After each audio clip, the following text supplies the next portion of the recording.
문 저는 앞에 모든 걸 섰을 때 준비했어요. 녹음기, 안에서 카메라, 여자의 전원상황까지. 웃음소리가 이혼 증거를 들렸어요. 잡으려 했죠. 문을 그리고 열었어요. 근데 남편의 뭘? 목소리. 제 세상이 멀쩡. 제가 한 번도 들어본 적 없는 그렇게 부드럽고 다정한 목소리. 그 순간 정말 미칠 것 같았어요. 지훈의 손이 공중에서 멈췄습니다. 초인종을 눌렀어요. 심장이 터질 것 같았죠. 그리고 문이 열렸습니다. 그녀의 목소리가 떨렸습니다. 문을 연 여자의 얼굴을 보는 순간 제 세상이 멈췄어요.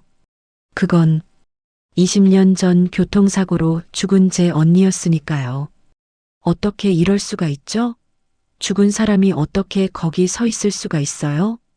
이야기는 여기서 시간을 거슬러 올라갑니다. 지훈과 지아. 두 자매의 이야기는 평범한 가정에서 시작되었습니다. 아버지는 중학교 교사였고 어머니는 동네 서점을 운영했습니다.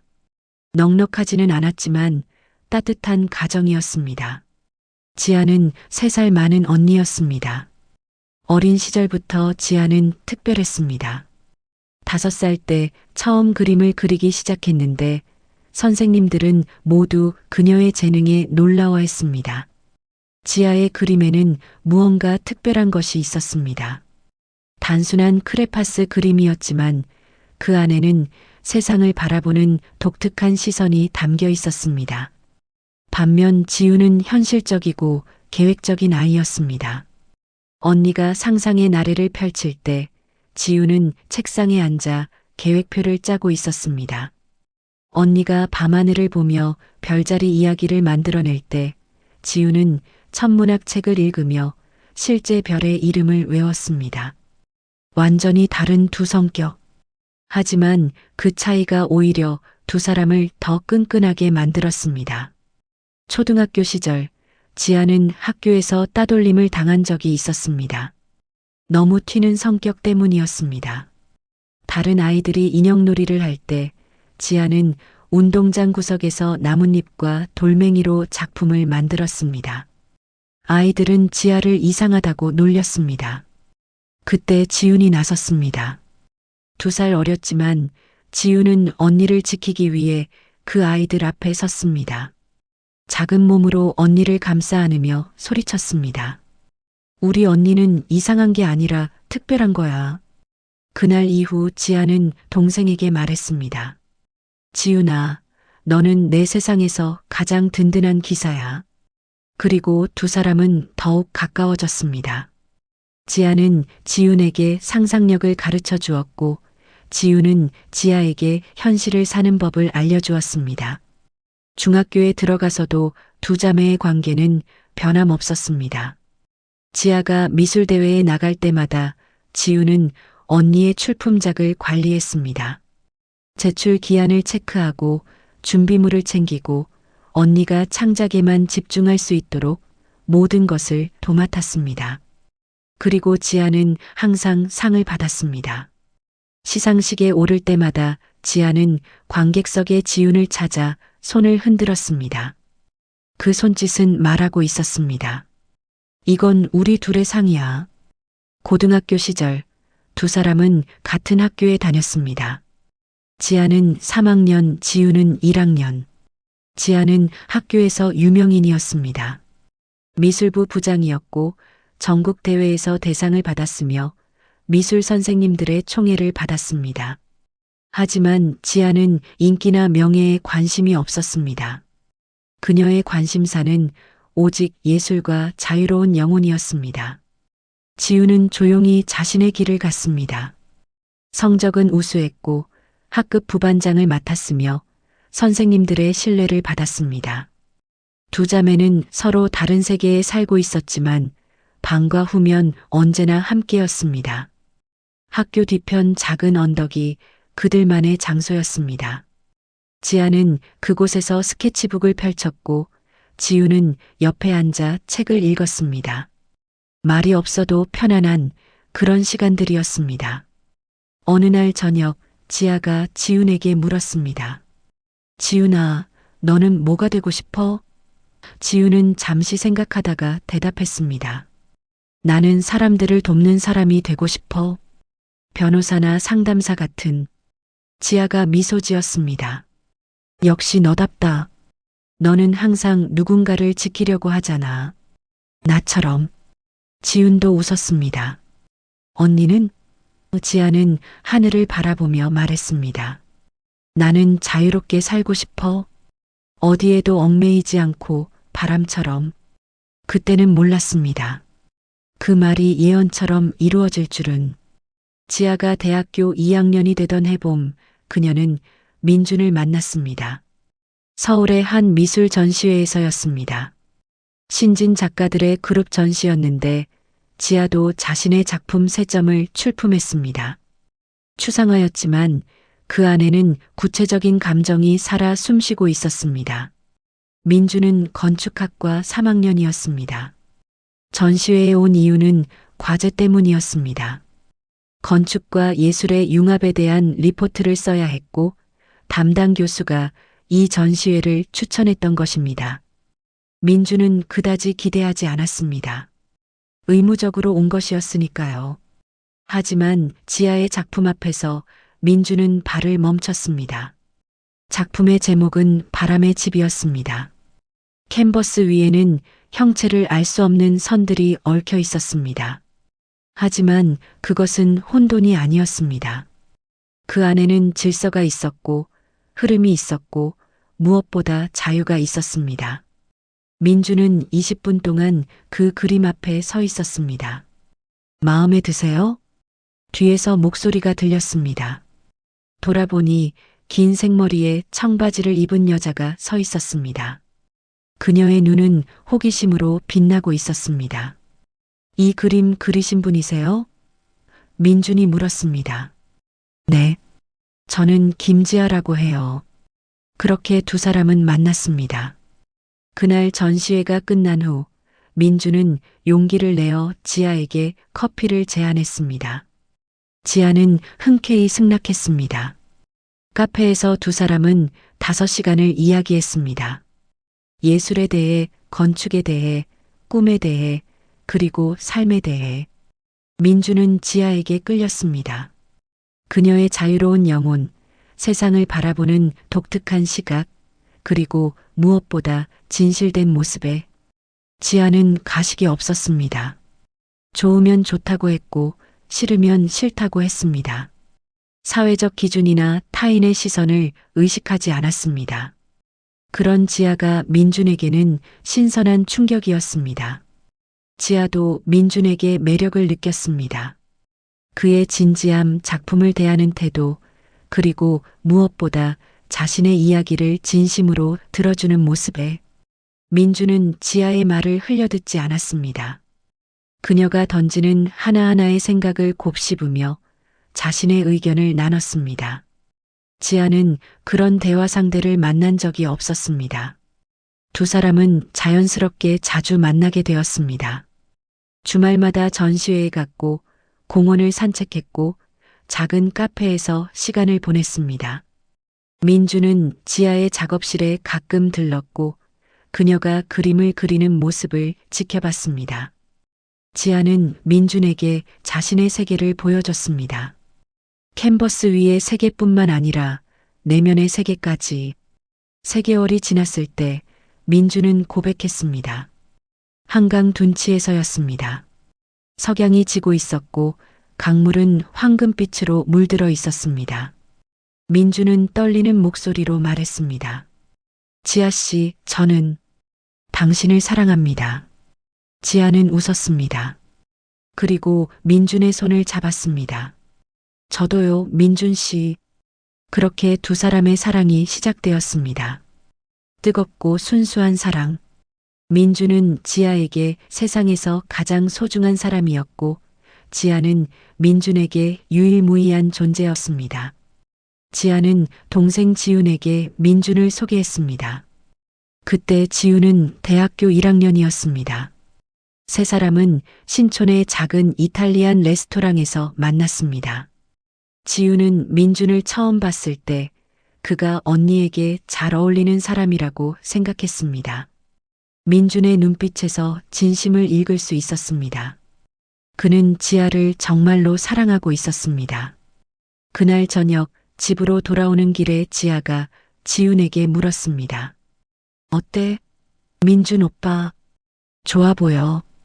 언니한테 진짜 잘 맞는 것 같아. 그치? 나도 그렇게 생각해. 지훈아, 나 이번엔 진짜인 것 같아. 지아의 얼굴은 행복으로 빛나고 있었습니다.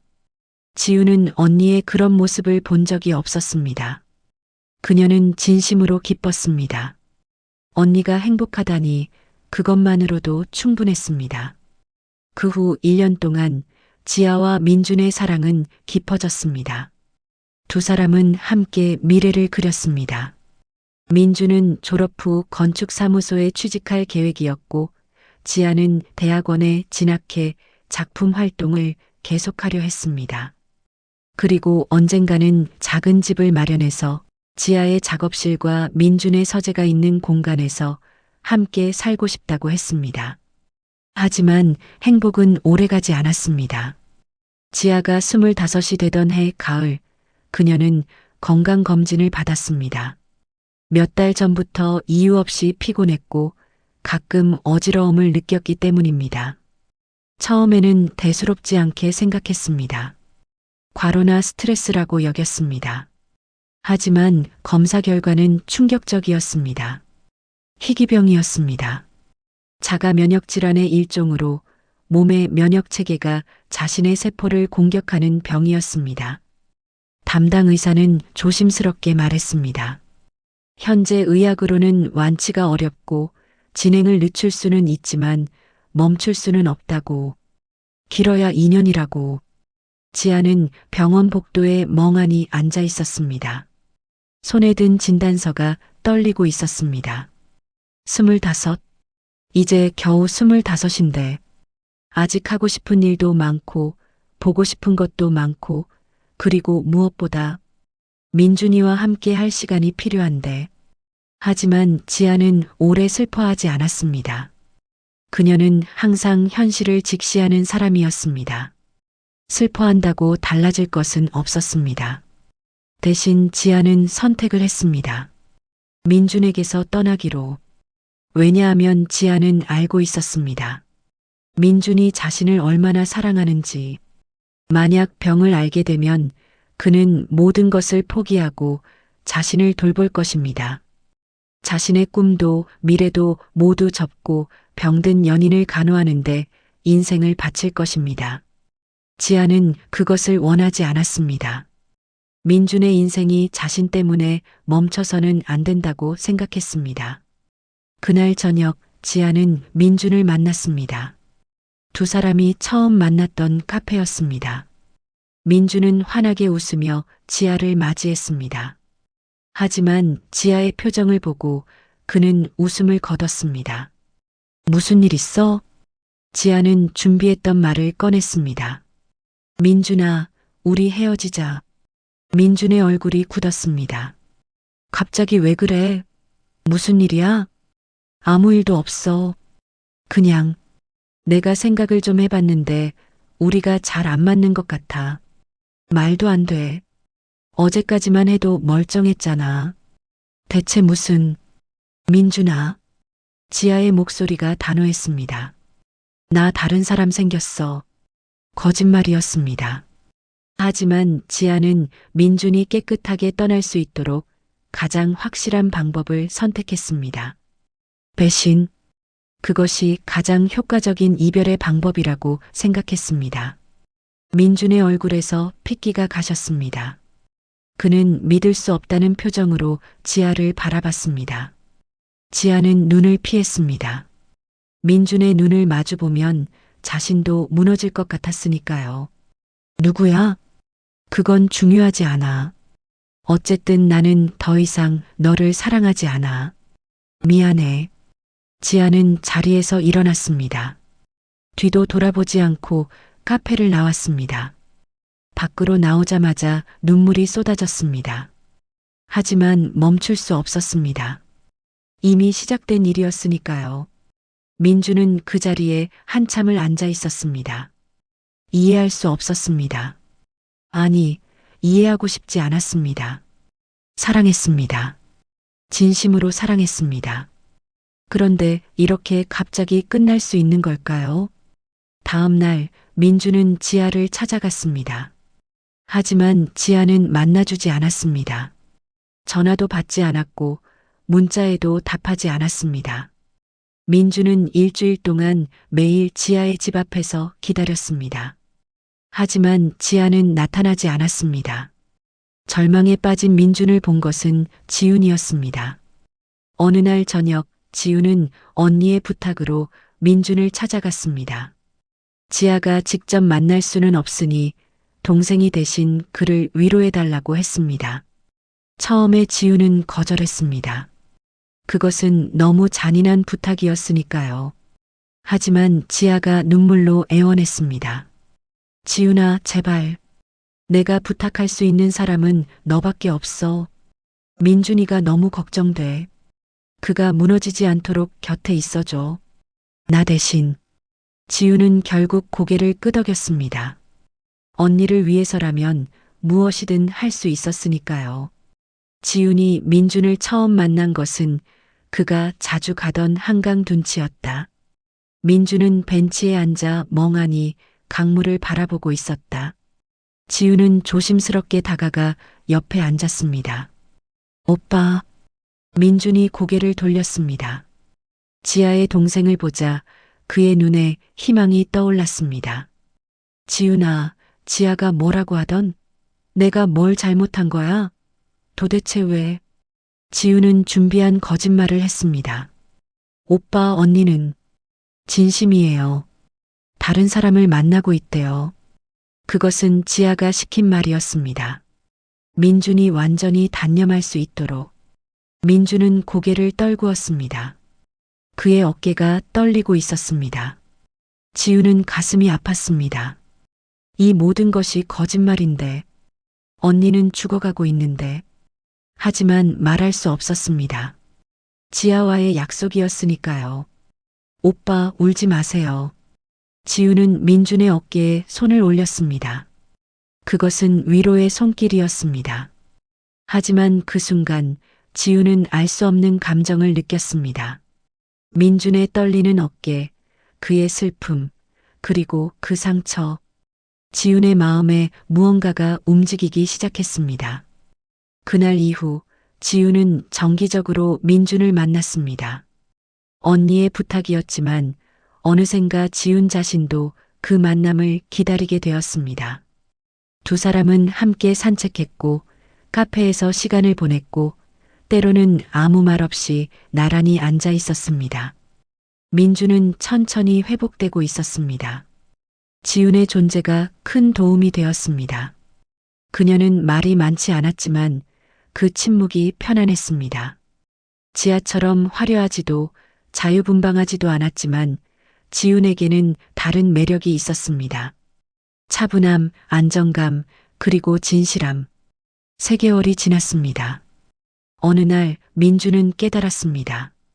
자신이 지아를 생각하는 시간보다 지훈을 생각하는 시간이 더 많아졌다는 것을.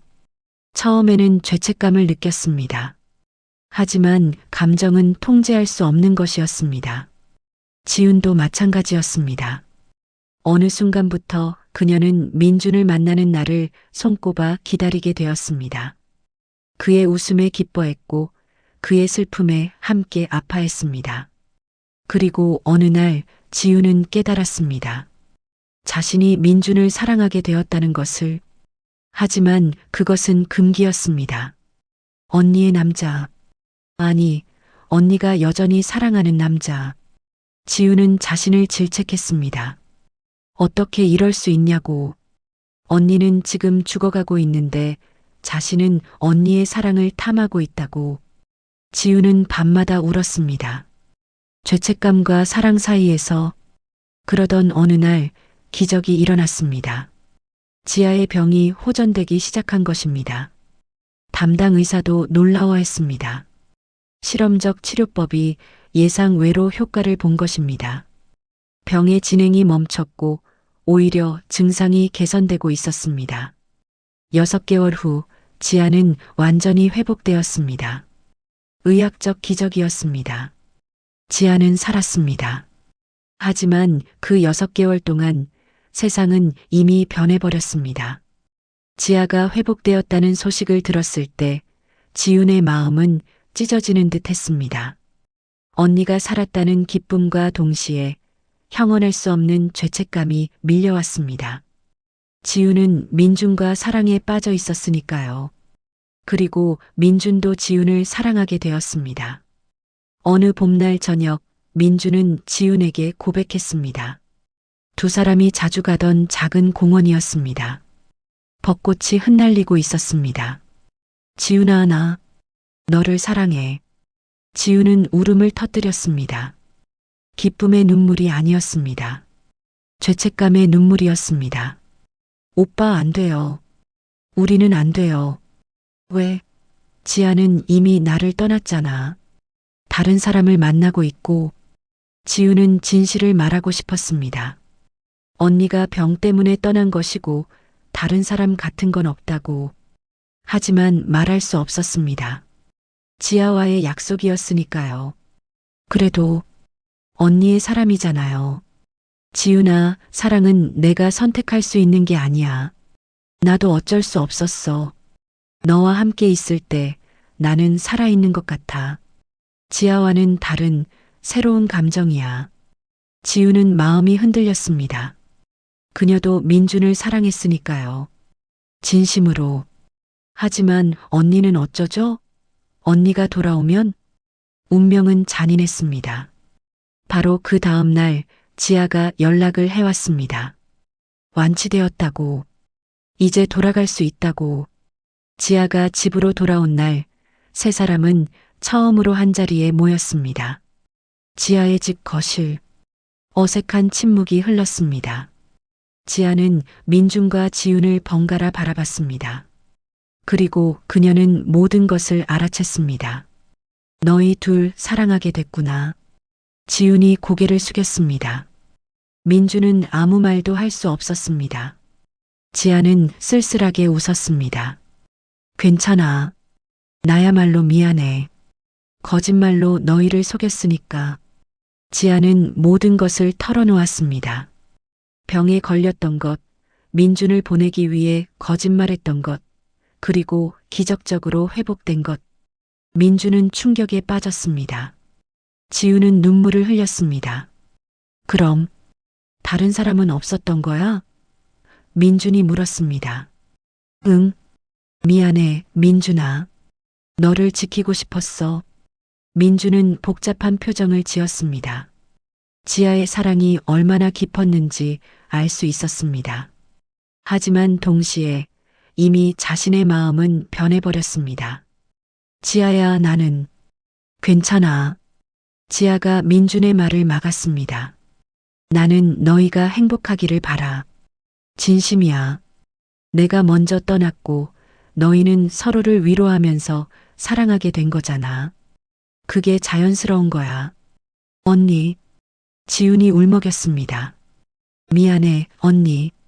나는 정말 이럴 생각 없었어. 그냥 알아. 지아가 동생을 꼭 안았습니다.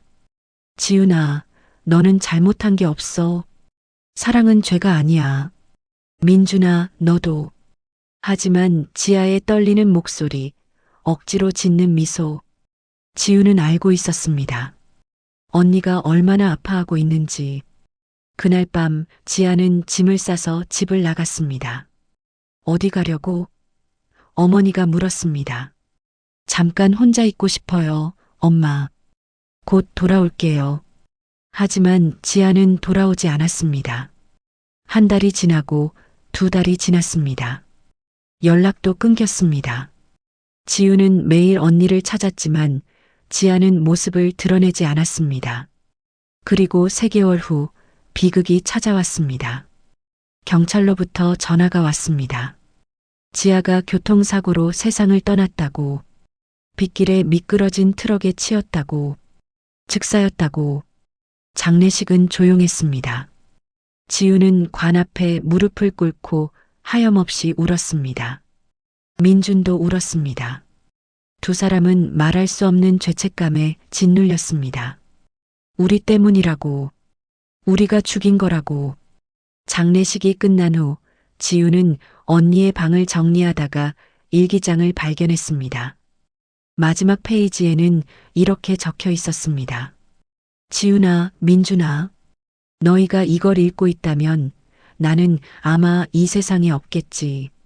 미안해. 그리고 고마워. 나는 너희가 행복하기를 진심으로 바랐어. 하지만 너무 아팠어. 너희를 보면 행복한데 동시에 너무 아팠어. 그래서 떠나기로 했어. 너무 이기적인 거 알아. 하지만 나는 너희의 행복을 보면서 아파하고 싶지 않았어. 부디 행복해져. 나 때문에 괴로워하지 마. 그게 내가 바라는 유일한 거야. 사랑해, 내 소중한 사람들. 지우는 일기장을 안고 울었습니다. 밤새도록 울었습니다. 1년 후 지훈과 민주는 결혼했습니다. 하지만 그것은 행복한 결혼이 아니었습니다. 두 사람은 서로를 사랑했지만 그 사랑에는 늘 지아의 그림자가 드리워져 있었습니다. 결혼식 날 하객들은 축하했지만 지우는 웃을 수 없었습니다.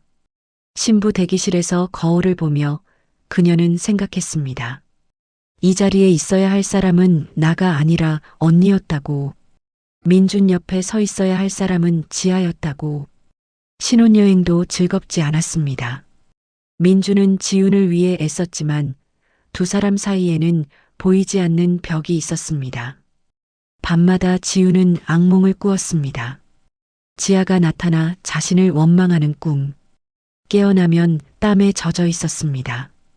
결혼 2년 차 지훈은 상담을 받기 시작했습니다. 죄책감을 이겨낼 수 없었기 때문입니다. 상담사는 말했습니다. 지아는 당신의 행복을 바랐을 거라고. 하지만 지훈은 믿을 수 없었습니다. 어떻게 믿을 수 있겠습니까? 자신이 언니의 사랑을 빼앗았는데. 민준도 괴로웠습니다. 그는 지훈을 진심으로 사랑했습니다. 하지만 행복해지려 할 때마다 지아의 얼굴이 떠올랐습니다. 지아의 마지막 미소, 억지로 지었던 그 미소가 자꾸 생각났습니다. 그는 점점 무기력해졌습니다. 결혼 3년 차 두 사람은 거의 대화를 나누지 않게 되었습니다. 같은 집에 살지만 서로를 피했습니다. 함께 있으면 죄책감이 더 심해졌으니까요. 그들은 사랑하지만 불행했습니다. 아이러니했습니다. 결혼 4년 차 민주는 회사 일에 몰두하기 시작했습니다. 집에 있고 싶지 않았습니다. 야근이 잦아졌고 주말 출근도 늘었습니다. 지우는 혼자 남겨진 시간이 많아졌습니다. 그녀는 그 시간을 견딜 수 없었습니다. 혼자 있으면 생각이 너무 많아졌으니까요. 결혼 5년 차 지우는 남편이 변했다고 느끼기 시작했습니다. 민주는 점점 더 늦게 들어왔고 때로는 주말에도 집을 비웠습니다. 설명은 항상 같았습니다. 회사 일, 회식, 야근. 지우는 처음에는 믿었습니다. 아니, 믿고 싶었습니다. 하지만 결혼 6년 차 의심이 싹트기 시작했습니다. 어느 날 밤 민준의 휴대폰에서 알 수 없는 번호의 문자를 보았습니다. 오늘 고마웠어요. 다음에 또 봬요. 단순한 문자였지만 지훈의 마음에 불안이 자리 잡았습니다. 며칠 후 또 다른 문자. 금요일 이 시 괜찮으세요? 민주는 그 문자에 답장했습니다. 네, 그때 뵙겠습니다. 지훈은 누구인지 물어보지 않았습니다. 두려웠습니다. 진실을 마주하는 것이. 하지만 의심은 점점 커졌습니다. 지훈은 민준의 카드 사용 내역을 확인했습니다. 매주 금요일 오후 같은 호텔에서 결제가 되어 있었습니다. 3개월간 한 번도 빠짐없이. 지훈의 세계가 무너졌습니다. 불륜. 남편이 바람을 피우고 있었습니다. 자신이 언니를 버리고 선택한 남자가 이제는 자신마저 배신하고 있었습니다. 아이러니였습니다. 너무나 잔인한 아이러니. 지우는 분노했습니다. 하지만 그 분노 속에는 묘한 안도감도 섞여 있었습니다. 이제 죄책감에서 벗어날 수 있을까? 민준이 먼저 잘못했으니 이제는 당당하게 떠날 수 있을까? 그런 생각이 들었습니다. 결혼 7년 차 지우는 결심했습니다. 증거를 확보하고 깨끗하게 끝내기로 사립탐정을 고용했습니다. 탐정은 일주일 만에 사진을 가져왔습니다. 민준이 호텔에 들어가는 사진, 그리고 한 여자와 함께 나오는 사진. 여자의 얼굴은 모자로 가려져 있었지만 분명 여자였습니다. 지우는 변호사를 선임했습니다. 이혼 상담을 받았습니다. 그리고 마지막 증거를 위해 직접 현장을 확인하기로 했습니다. 녹음기를 준비하고 카메라를 챙겼습니다. 금요일 오후 2시, 바로 그 시간에 호텔로 향했습니다. 복도를 걸으며 지우는 자신의 인생을 돌아봤습니다. 언니를 사랑했던 시간, 민준과 사랑에 빠졌던 시간, 언니가 떠난 시간, 그리고 죄책감 속에서 살아온 7년, 모든 것이 주마등처럼 스쳐 지나갔습니다. 1407호 앞에 섰을 때 지훈의 심장은 터질 듯 뛰었습니다. 안에서 웃음소리가 들렸습니다. 여자의 웃음소리, 그리고 민준의 목소리. 지훈은 주먹을 꽉 쥐었습니다. 모든 것을 끝낼 준비가 되어 있었습니다. 초인종을 눌렀습니다. 발소리가 가까워졌습니다. 문손잡이가 돌아갔습니다. 그리고 문이 열렸습니다. 지아였습니다. 아니, 지아일 수 없었습니다. 지아는 7년 전에 죽었으니까요. 하지만 그 얼굴은 너무나 똑같았습니다.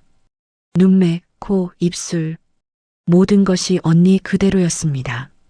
지훈의 손에서 녹음기가 떨어졌습니다. 바닥에 떨어진 녹음기는 산산조각 났습니다. 마치 지훈의 마음처럼. 누구세요? 지훈의 목소리가 떨렸습니다. 여자는 놀란 표정으로 지훈을 바라봤습니다. 그 순간 뒤에서 민준이 나타났습니다. 그의 얼굴은 창백했습니다. 지훈아. 지훈은 그 자리에서 무너져 내렸습니다. 복도 바닥에 주저앉았습니다. 7년간 꾹꾹 눌러왔던 모든 감정이 한꺼번에 터져나왔습니다. 울음, 분노, 배신감, 그리고 무엇보다 혼란. 민준이 지훈을 부축했습니다. 방 안으로 들어가 소파에 앉혔습니다. 지훈은 계속 울고 있었습니다. 여자는 물 한 잔을 가져왔습니다. 지훈은 떨리는 손으로 물을 받았습니다. 설명할게. 민준이 입을 열었습니다. 그의 목소리도 떨리고 있었습니다. 지훈아, 이 사람은 지아가 아니야. 이름은 서연이야. 지아의 고등학교 동창이고, 그리고 심리상담사예요. 여자 서연이 말했습니다. 지훈은 고개를 들어 그녀를 바라봤습니다. 가까이서 보니 조금 달랐습니다. 눈빛이 지아와 달랐고 미소도 달랐습니다. 하지만 전체적인 인상은 놀라울 만큼 비슷했습니다. 제가 설명드릴게요. 서연이 지훈 옆에 앉았습니다. 저는 지아 언니의 고등학교 친구였어요. 3년 내내 같은 반이었죠. 사실 저는 학창시절 내내 지아 언니와 비교당했어요. 닮았다고, 쌍둥이 같다고. 처음엔 싫었어요.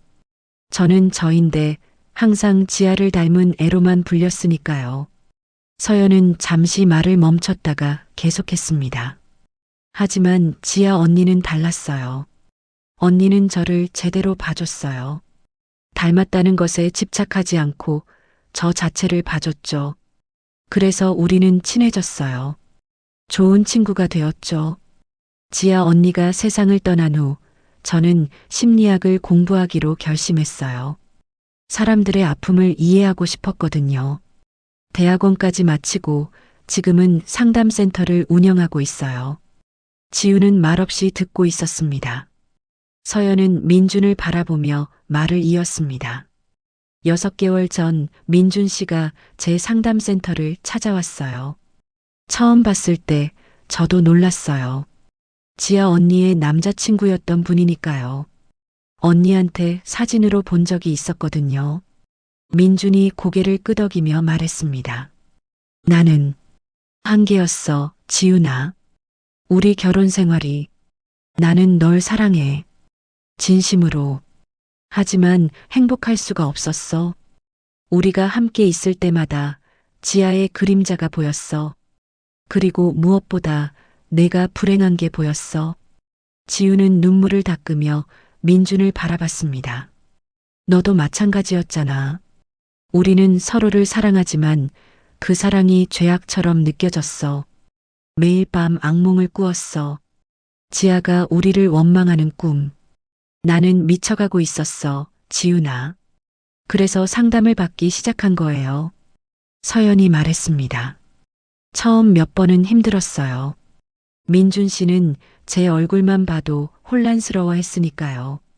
저를 지아 언니로 착각하기도 했어요. 하지만 시간이 지나면서 민준 씨는 저와 언니가 다른 사람이라는 걸 받아들이기 시작했어요. 그리고 그 과정에서 저는 과거를 정리할 수 있었어요. 민준이 말했습니다. 서연 씨는 지아와 닮았지만 완전히 다른 사람이야.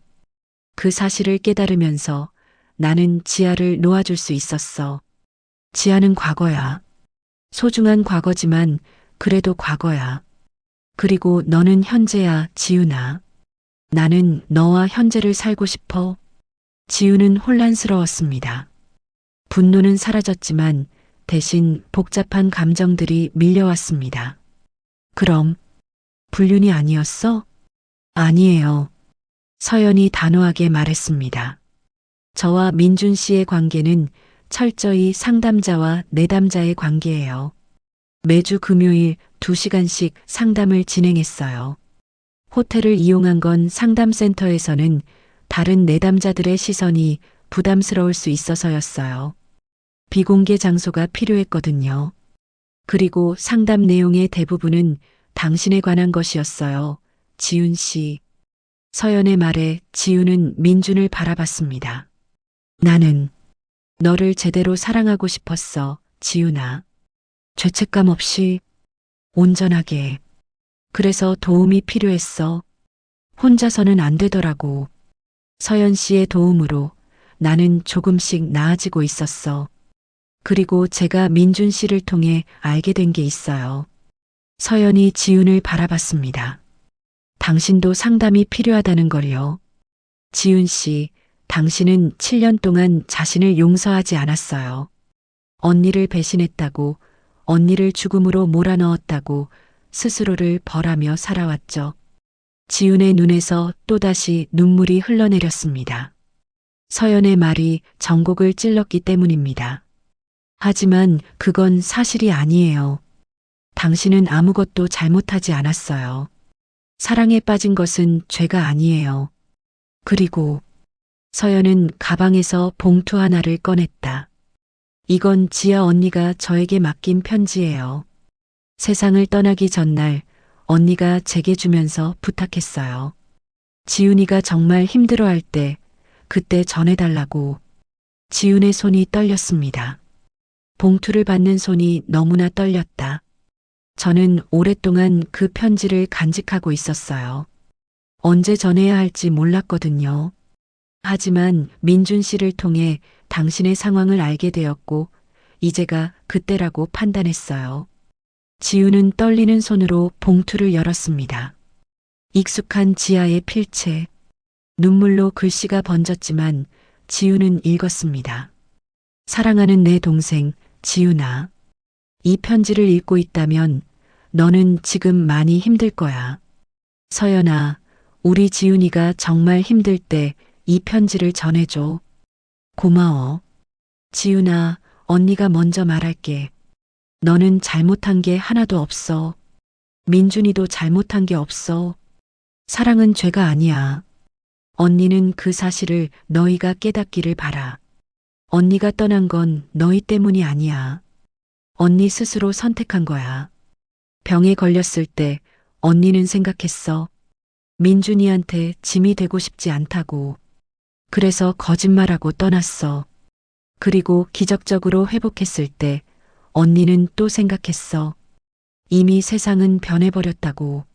너희가 서로 사랑하게 된 걸 봤을 때 언니는 아팠어. 정말 많이 아팠어.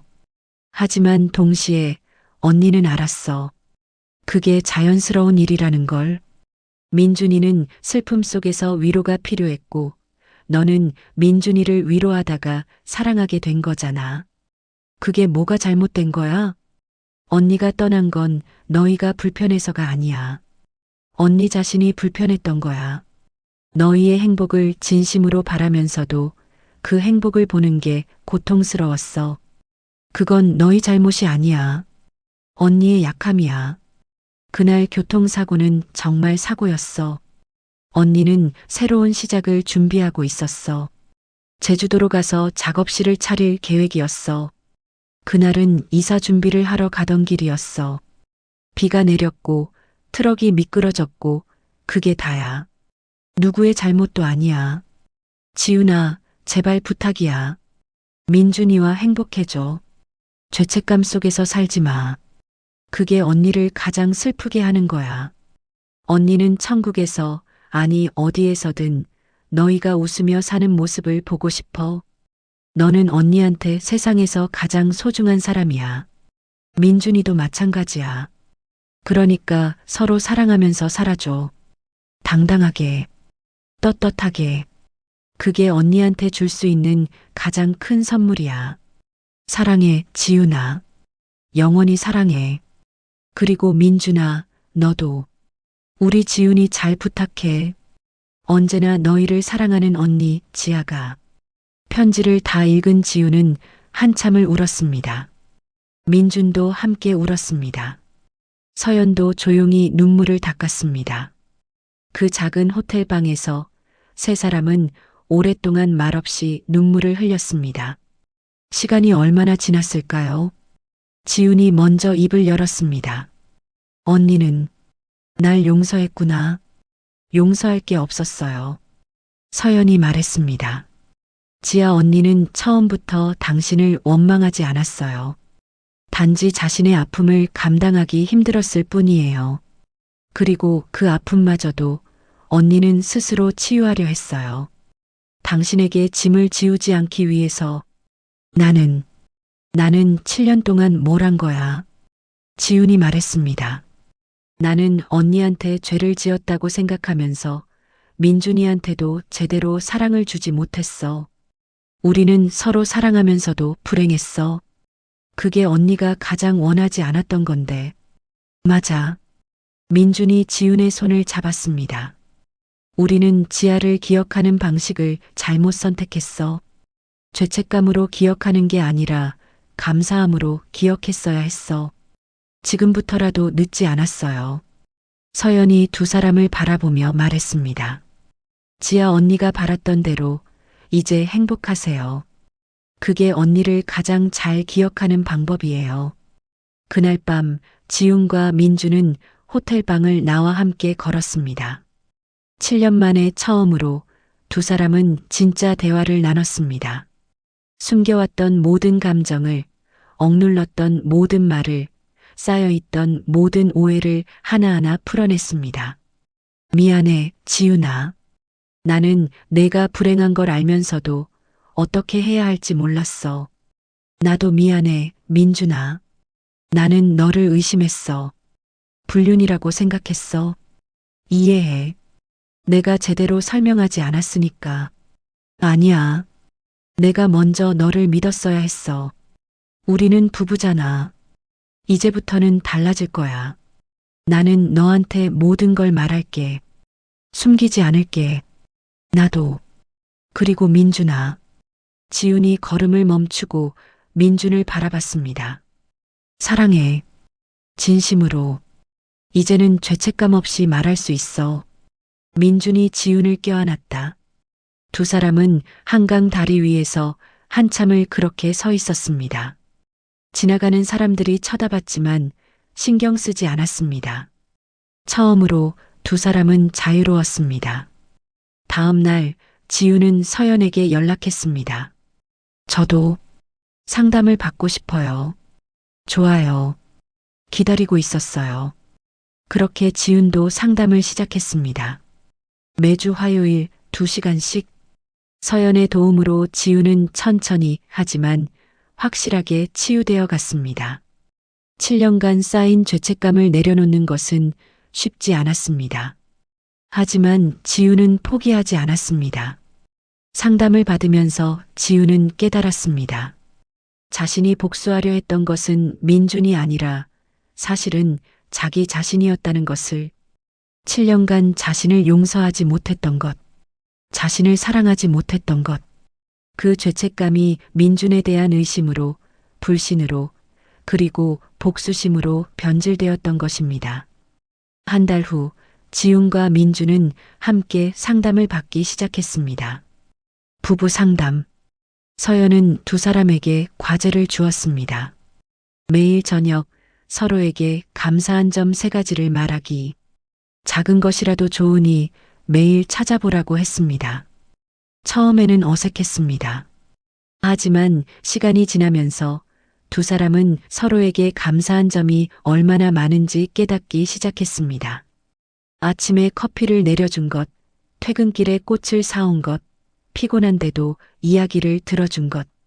일상의 작은 것들이 얼마나 소중한지 알게 되었습니다. 2달 후 지우는 지아의 사진을 다시 꺼냈습니다. 7년 동안 서랍 깊숙이 숨겨두었던 사진들. 지우는 그 사진들을 하나하나 보며 울었습니다. 하지만 이번에는 다른 종류의 눈물이었습니다. 슬픔과 그리움, 그리고 감사함의 눈물이었습니다. 언니, 보고 싶어. 정말 보고 싶어. 하지만 이제는 알아. 언니가 뭘 원했는지, 내가 뭘 해야 하는지. 지우는 액자를 꺼내 지아의 사진을 넣었습니다. 그리고 거실벽에 걸었습니다. 민준도 그 옆에 섰습니다. 두 사람은 손을 잡고 지아의 사진을 바라봤습니다. 고마워, 지아야. 우리에게 사랑을 가르쳐줘서, 그리고 용서를 가르쳐줘서. 민준이 말했습니다. 지훈도 고개를 끄덕였습니다. 3달 후 지훈과 민준은 제주도로 여행을 갔습니다. 지아가 마지막으로 가려 했던 곳. 그곳에서 두 사람은 작은 미술관을 방문했습니다. 신진 작가들의 전시회가 열리고 있었습니다. 전시된 작품들을 보며 지우는 지아를 떠올렸습니다. 언니도 이런 전시회를 꿈꿨었죠. 자신의 작품을 세상에 선보이는 것. 지우는 마음속으로 말했습니다. 언니, 언니의 꿈을 내가 대신 이룰 수는 없어. 하지만 언니가 사랑했던 예술을, 언니가 바랐던 세상을 나는 기억할게. 그리고 내 방식대로 살아갈게. 미술관을 나오며 민준이 지훈의 손을 잡았습니다. 지훈아, 고마워. 나와 함께 있어줘서. 나야말로 고마워, 민준아. 나를 사랑해줘서. 두 사람은 웃었습니다. 진심으로, 죄책감 없이. 그날 저녁 바닷가를 걷다가 지우는 예쁜 조개 껍질을 주었습니다. 햇빛에 반짝이는 작은 조개 껍질. 지우는 그것을 바다에 던지며 소원을 빌었습니다. 언니, 어디에 있든 행복하길. 그리고 우리를 지켜봐줘. 이제 우리는 정말 행복할 거야. 조개 껍질은 파도에 휩쓸려 갔습니다. 그리고 석양이 바다를 붉게 물들였습니다. 아름다운 순간이었습니다. 넉 달 후 지우는 새로운 일을 시작했습니다. 상담 봉사. 서연의 제안이었습니다. 지훈이 겪은 아픔이 누군가에게 도움이 될 수 있다고. 지훈은 망설였지만 결국 시작했습니다. 첫 번째 상담 대상은 28살의 여자였습니다. 그녀도 사랑 때문에 괴로워하고 있었습니다. 죄책감 때문에 행복할 수 없다고 했습니다. 지우는 그녀의 이야기를 들으며 과거의 자신을 봤습니다. 있잖아요. 지훈이 조심스럽게 말했습니다. 저도 비슷한 경험이 있어요. 오랫동안 죄책감 때문에 고통받았죠. 하지만 이제는 알아요. 사랑은 죄가 아니라는 걸. 당신도 잘못한 게 없어요. 여자의 눈에 눈물이 고였습니다. 지우는 그녀의 손을 잡았습니다. 그 손길에는 진심이 담겨 있었습니다. 누군가의 아픔을 이해하는 사람만이 줄 수 있는 따뜻함이었습니다.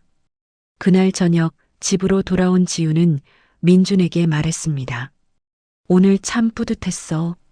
누군가를 도울 수 있다는 게 이렇게 좋은 일인 줄 몰랐어. 잘했어, 지훈아. 너는 정말 멋진 사람이야. 언니가 그랬거든. 내가 항상 누군가를 지키려고 한다고. 어렸을 때부터 그랬대. 지아는 널 잘 알았구나. 응. 언니는 날 누구보다 잘 알았어. 지우는 거실벽에 지아 사진을 바라봤습니다. 이제는 그 사진을 볼 때마다 웃을 수 있었습니다. 슬픔이 아닌 감사함으로, 죄책감이 아닌 사랑으로. 1년 후 지훈과 민준의 결혼 기념일. 두 사람은 작은 레스토랑을 예약했습니다. 지아가 생전에 좋아하던 곳이었습니다. 테이블에는 3개의 와인잔이 놓여 있었습니다. 지아를 위해 민준이 빈잔에 와인을 따르며 말했습니다. 언니를 위해 지훈도 따라 말했습니다. 두 사람은 잔을 들었습니다. 고마워, 지아야. 우리에게 사랑을 가르쳐줘서, 그리고 용서를 보여줘서, 우리는 이제 행복해. 내가 바랐던 대로. 그들은 와인을 마셨습니다. 그리고 웃었습니다. 창밖으로 눈이 내리기 시작했습니다. 하얀 눈송이들이 조용히 내려앉았습니다. 마치 축복처럼. 그날 밤 집으로 돌아오는 차 안에서 지훈이 말했습니다. 민준아, 우리 아이 가질까? 민준이 놀라 지훈을 바라봤습니다. 정말? 응. 이제는 준비된 것 같아. 우리 아이에게 사랑을 줄 수 있을 것 같아. 죄책감 없이 온전하게. 민준이 지훈의 손을 꽉 잡았습니다. 그래. 그러자. 우리 가족을 만들자. 두 사람은 웃었습니다. 눈 내리는 밤, 그들의 미래는 밝았습니다. 2년 후, 지훈과 민준은 딸을 낳았습니다. 이름은 지아. 세상을 떠난 언니의 이름을 물려받았습니다. 처음에는 부담스러울까 걱정했지만 오히려 그 이름이 두 사람을 더 강하게 만들었습니다. 아기 지아는 건강하게 자랐습니다. 그녀의 첫 웃음, 첫 걸음, 첫 말, 모든 순간이 기적이었습니다. 지훈과 민주는 딸에게 사랑을 쏟아부었습니다. 죄책감 없이 순수하게. 어느 봄날 지훈은 딸을 안고 지아의 무덤을 찾았습니다. 민준도 함께였습니다. 무덤 앞에 꽃을 놓고 지훈은 말했습니다. 언니, 우리 딸이야. 이름은 지아야. 언니 이름이야. 이 아이가 언니처럼 자유롭고 아름답게 자라길 바라. 아기 지아가 웃었습니다. 햇살 같은 웃음이었습니다. 지우는 딸을 안고 울었습니다. 기쁨의 눈물이었습니다. 언니, 이제 나는 정말 행복해. 민준이와 함께, 우리 딸과 함께, 언니가 바랐던 대로. 고마워, 언니. 사랑해. 바람이 불었습니다. 벚꽃잎이 흩날렸습니다. 마치 지아가 대답하는 것 같았습니다. 나도 사랑해. 행복해서 다행이야. 민준이 지훈의 어깨를 감싸 안았습니다. 세 식구는 그렇게 한참을 서 있었습니다. 과거와 현재, 그리고 미래가 함께 숨쉬는 순간이었습니다. 집으로 돌아오는 길, 지훈은 생각했습니다. 그날 호텔 복도에서 자신이 무너뜨린 것은 복수 계획만이 아니었습니다. 7년간 자신을 가두었던 감옥의 벽이었습니다. 죄책감이라는 이름의 감옥. 그 벽이 무너지고 그녀는 비로소 자유로워졌습니다. 사랑하는 사람을 잃는 것은 아픕니다.